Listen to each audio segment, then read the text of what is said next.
you all doing? All good? I'm going to apologise first. I'm really jet lagged. So if I fall asleep, just somebody come and poke me. So I do apologise. But yeah, I'm really excited to be here, and I am awake. This is Startup Life for you. So tonight, I kind of hope I can give you a little bit of my story, the journey that I'm still on, and hope to still be on for the next couple of years, because I've bet my career on virtual reality. Idiot. But I do enjoy it, so that's the main thing. So who am I? Obviously, Rufa gave you a little bit of an introduction. I am an award-winning workaholic. That's how I like to call it. I want to call myself a wizard, but I'm not allowed to put that on my business cards, apparently, according to my business partner. It's really annoying. So I run a company called Virtual Umbrella. This is my business partner here, also my boyfriend. So I get to see him every day. And I share a flat with him as well. No, he's lovely. He's fantastic. He works incredibly hard. He is at another event doing stuff that I should be doing tonight, but I got away with it. So yeah, he's fantastic. But my company basically just appeared out of nowhere. I used to work in a theatre, and I quite like stages. I didn't get to walk on them much because I used to paint them. But I used to work in a theatre, and I apparently jumped from theatre to VR very quickly. I got a random recruitment call, as you do, on a Thursday afternoon, I think it was, after I was doing pantomime, because I thought it was the best thing in the world. And they said, oh, we've got this amazing job for you. You've got to take it. And I was like, yeah, sure, what is it? And they were like, oh, it's for a gaming company. And I was like, sorry, you got the wrong person. And they were like, no, you need to go for it. And I was like, nah, you got the wrong person, don't worry about it. And they're like, I'm in the theatre. And I thought, I'll go for it, why not? So I decided to go for this job interview, had no idea what I was walking into, walked into a room full of 29 men, one woman, she was the accountant in the corner. She waved. And they said to me, oh, yeah, so we're bringing you in for this social media job. And I was like, oh, yeah, that's cool, I did that. Yeah, easy. And they went, yeah, well, we're going into virtual reality. And I was like, oh, right, what is it? And they were like, oh, it's this thing you put on your face. And I was like, right, sounds interesting. So they were like, do you want to try it? And I was like, yeah, why not? So I put it on. And it was the worst experience I ever had. I was flying around in a helicopter, and it was really blurry, and I felt very, very sick. And I took it off and was like, okay, yeah, this is great. But after a while, I got chatting with the CEO, who is incredibly passionate, and was explaining to me why it was rubbish at the time, because it was a development kit. And I started to get all these fantastic ideas in my head, and I was like, do you know what? I can see the future with this. Walked away from the interview, and I was like, I probably won't get it anyway. And then went on holiday, and then got a call, and they were like, you got a job. And I was like, oh, brilliant, okay. So that was my basically pounded dump into VR, and that's where I started venturing into it, and it's been amazing ever since. So I was only with that company for about 9 months. It was a really, really short time. And in that period, I realized that I don't want to do social media for the rest of my life. And I feel like this industry could actually get a lot better from me doing something else. So had a chat with my CEO and just said, by the way, I'm thinking about leaving. At the time, my boyfriend was going, hey, I'm thinking of starting my own company. And I was like, oh, right, cool, what is it? And he was like, a marketing company. And I was like, oh, I don't want to do a marketing company. And he was like, no, think about it. VR, marketing. And I was like, there's no one that's doing that right now. And he went, yes, exactly. And I was like, okay, so there's a niche here. So yeah, so basically I decided to leave everything and start my own company, as you do on a Thursday afternoon. My face has been seen quite a lot. The BBC like me. So this picture here arrived in my inbox on a Monday when it was my day off, and went a little bit crazy. It was fantastic because a lot more people saw my face, obviously, and got in touch with me and really were excited about what I was doing, etc. I had some really weird negative comments about it as well. The picture that they used, I thought was really nice. It was just me, my hair outside a building, but apparently people were like, oh, they've made it look really granny-like. And I was like, no, they haven't. It's outside a really artistic building. And they were like, no, the BBC, they've edited it. And I was like, no, that was the picture I gave them. But anyway, so it meant that getting on a tube in London was quite interesting because people would just look at you and double take you and go, oh, I've seen your face before. Oh. That's a really weird, it's a bit of a weird feeling. But it's been great for the company, and it's obviously great for a platform. I like dinosaurs. A big part of what I do in VR is basically look for dinosaur content. One of the first things I tried was a couple of years ago, and it genuinely made me feel like a child again. And I got very, very excited. And if you don't think I like dinosaurs, I really do. This is my desk. Little dinosaur lamp there. I am addicted. I'm a 12-year-old, basically, in my head. But yeah, this is kind of starting off my passion here in my little office there, which I only opened 3 months ago, which is quite exciting. So, but working in tech and obviously VR, I have been the only woman in the room a lot.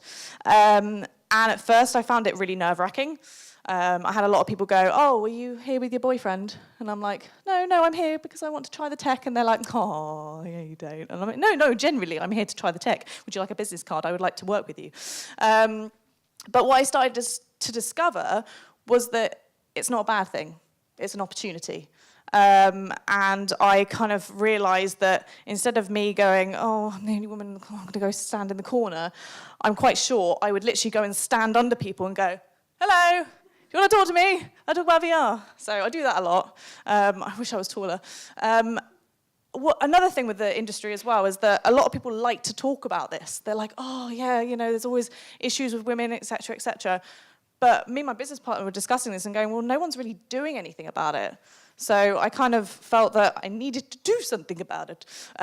So I got over my fear of public speaking. I really need to join the upfront people because I'm still crap at it. But I decided to get on stage and bring women on stage and do panels and basically let them have the opportunity to talk because personally I think I'm quite boring and I would much rather have other people talk about what they're passionate about.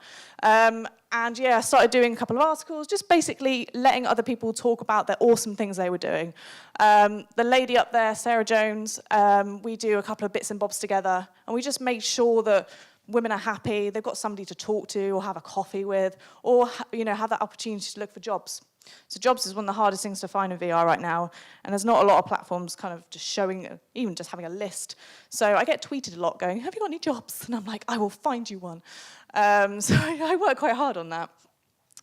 So on this kind of weird little journey that I've been on recently, for the past 2 years, I've been trying to figure out how to be an adult. I'm still trying, but I've got a couple of things. Hopefully these next kind of 5 things you can either learn from or take away or just think I'm an idiot. But here we go. Don't overpromise. Please don't overpromise. Working in a startup, it's quite easy to go, oh yeah, we do everything. I'd love to do everything. But really that just is not the right thing at all. I've actually had to fix a lot of problems for other people. They've had amazing, beautiful virtual reality content made for them, given to them, they've paid for it, and then they go, we don't know how it works. Can't use it now, don't have a headset. And I'm like, oh, okay, let me fix that problem for you. Or we have brands that, have these, they think are the incredible 2-minute little piece of 360 videos, and they go, well, yeah, it's amazing, everyone else is doing it. I'm like, well, no, that's, you spent 100,000 K on that, and now you can't use it again because it's a 2-minute piece. So I have to do a lot of kind of jumping to and fro. But yeah, don't overpromise, because it's just not worth it. Don't be afraid to stand out in the crowd or on the tube. Similar to obviously all the women in VR stuff that I do, I like wearing crazy trainers because I always think it's a good opportunity to talk to somebody. I was in New York this morning, and the conversation I was having with the person that was sat next to me was like, I like your shoes. And I was like, that's amazing. What do you do? And he was an air marshal. So I was like, oh, well, I wouldn't have known that, so, But yeah, so, and I've had interesting conversations on the tube, especially after the BBC thing. And I'm quite a nervous person anyway, and I don't really like people coming towards me. But when somebody is smiling and beaming and kind of sidelining you on a tube, you kind of feel, well, I'm going to have to engage in this conversation, why not? But yeah, don't be afraid to stand out. Be yourself. That's one of the most important things you have. Oh. Switching off your mobile phone is great. Do it. With me running a startup company, I get very stressed. I have lots of notifications coming in all the time, Twitter, everything, Facebook, emails, and it does take up a lot of my brain power, and it actually stresses me out more than it really should. I've started doing this thing on weekends where I switch off because I have a work phone and a personal phone, silly, and I've started switching off my work phone, and it's made a massive difference. I've actually quite enjoyed putting it away and not having to look at it until Monday. It's quite nice and refreshing. And next one, life balance. Don't worry about it if you've not worked it out. So I didn't eat lunch today, no I didn't. So last week I completely burnt out, which was a silly thing to do, and I ended up in hospital when I shouldn't have done. I was supposed to actually be on stage doing a talk in Bournemouth, and I ended up in A&E being checked out by the stroke department because I'd completely burnt out. My startup is my life, and I think that everything around it matters, but sometimes health is actually really important. I'm okay now, I'm fine. Clearly, I've got bruises on my arms, but it's okay. But it's really, really important that you look after your health. And if you need help, reach out. My business partner told me off and didn't let me look at my phone for 4 days. So, you know, just health is so important, and especially if you're thinking about doing a startup, just really, I know it's everything to you. My startup is my baby, you know, I wouldn't let anyone touch it. But really, your health is so important. But if you haven't figured it out quite yet, don't worry about it. You'll get there. I'm still figuring it out. I won't be in hospital next week. If you have a passion, don't be afraid of it. Hold on tight and believe in it. Everything I do is from my heart, and I love what I do, and I wouldn't be on stage talking about it if I didn't. Running your own company is crazy. You know, you have to live off baked beans. You know, you have to not see your friends for weeks, not see your family. But if you know you're working towards a goal and you feel like it's going to change the world, do it. I know people that I've spoken to on Twitter and things that go, oh, I don't know if I want to start my own thing, should I? I just think go for it. Like, honestly, go for it. There's people out there that will support you. Do it. Because I did it, and I think I'm doing all right. So, yeah. I left my security to look forward to Monday mornings. And in fact, I look forward to every day of the week. And if you are going to start your own thing, and I know it's scary, do it, and I will buy you your first lot of baked beans, because you're going to need it in the cupboard. But honestly, do it. Do it, do it, do it. And yeah, thank you very much. If you want to talk to me, please tweet me, because I've got to run away.